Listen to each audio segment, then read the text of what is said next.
A Christmas Carol, what a great title for Christmas. Everybody's always keen for a Christmas themed show, and obviously that's already bearing fruit in that ticket sales, particularly to schools this year, are way above where we were last year. So well done to the marketing department so far. But as ever, we need everybody's support in this, and I will press you several times throughout this forum. There's no such thing as a free lunch. You have to take flyers and posters and put them up in your nearest chip shop or whatever it might be, because it is a huge ask for the marketing team to sell so many performances, 30 odd performances? Yeah. 29. 29. I looked at my contract before I came out. Performances. So it really, we do heavily rely on the whole team getting behind this. So thank you for coming, and I hope today will help inform that. We've got a mix of staff, volunteers and some press representatives in the room today, and there'll be a chance for you to ask questions as we go along, really. So, without further ado, let me introduce the team. This is Russell Dean, who is the artistic director of the company, and Mark, his brother, who is a musician-composer, and Johnny. Not related. Not related. Johnny Dixon, one of the actors and puppeteers, and will engage you hopefully in some of the visuals. So I think we'll just kick off, Russell, perhaps maybe talking a bit about the company, how it became established, and Sure. what you do, really. We started by accident, actually. Some of you may have heard of a company called Trestle Theatre Company, who yes, oh, it's good to hear. Like this, which you still remember with a lot of fondness. They don't actually do masks anymore, but I did. I made masks for them and designed their shows for a while. And then out of that, my wife used to do historical interpretation at Hampton Court and other places around the country, and people constantly asking her for theatre companies to do outdoor stuff. And she got tired of passing them on and said, yes, we do it, which was a big surprise to me that night. And so I made some masks, and we did a show for English Heritage, and it was a one-off. I think we practically paid them to do it. But they asked us to do it back for a season, so we started off doing outdoor theatre, where we learnt a lot of our trade using half masks.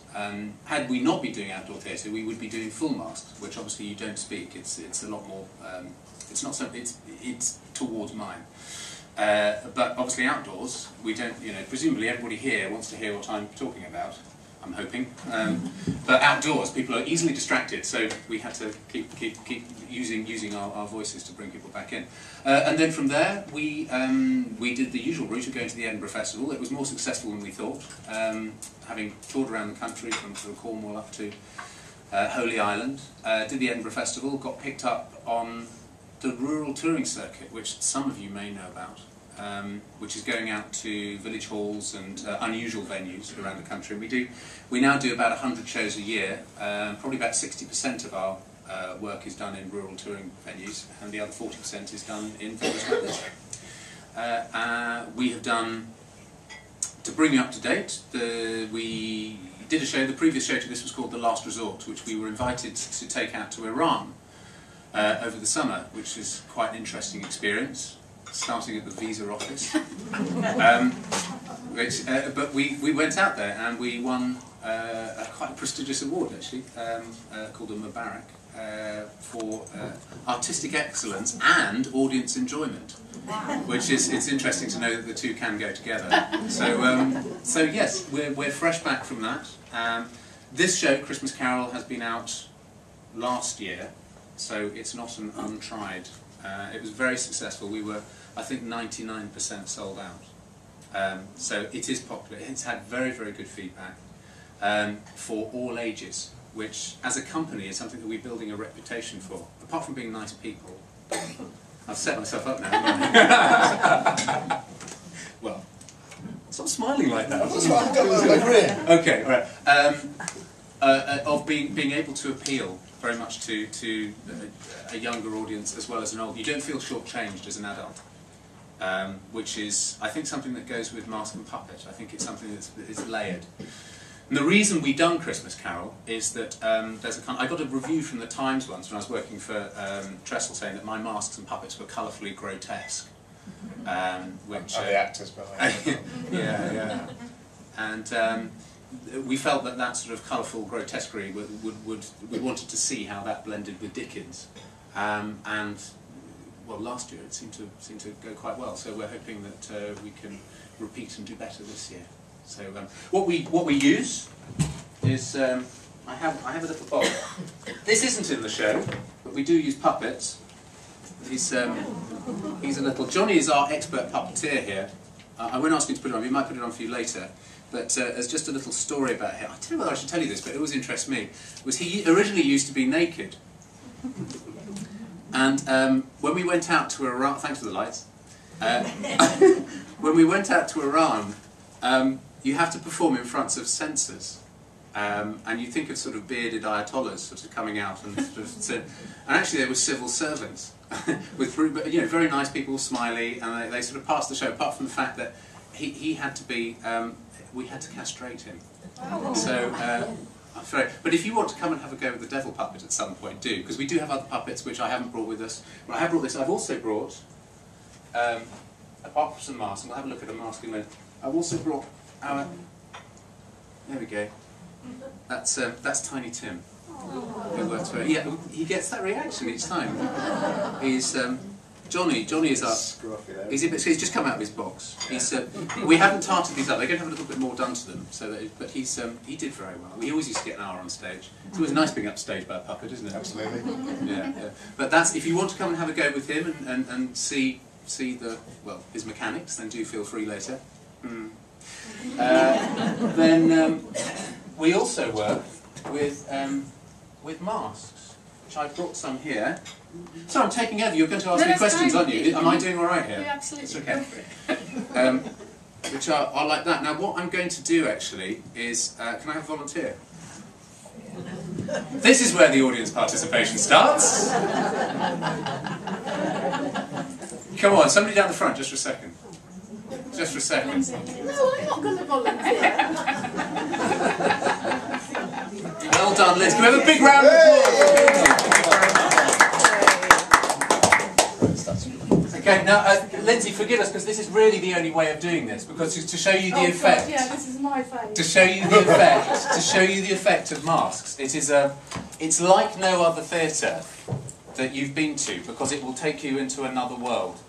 Because you're telling such a big lie at the beginning, which is that this, which I'm not going to show you until Lindsay turns around with it on. It's just like my face, and you won't be. Yes, you'll know.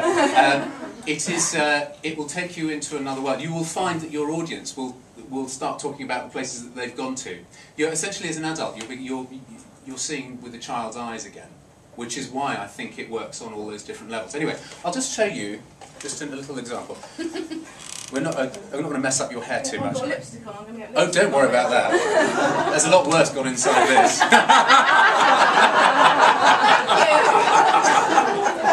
Okay, so we put that to your face. That's it. Okay, lovely. That's it. Pull the wig down. That's lovely. Oh, look at me. Look at me. Okay, just pull that down a bit over your face. Yeah. All the way down. So yeah. Okay, up a bit. Just Up a like bit. that. There. So that your top lip is right. Oh. Lovely. Okay, right. Lindsay, I'd just like you to turn round and face the audience.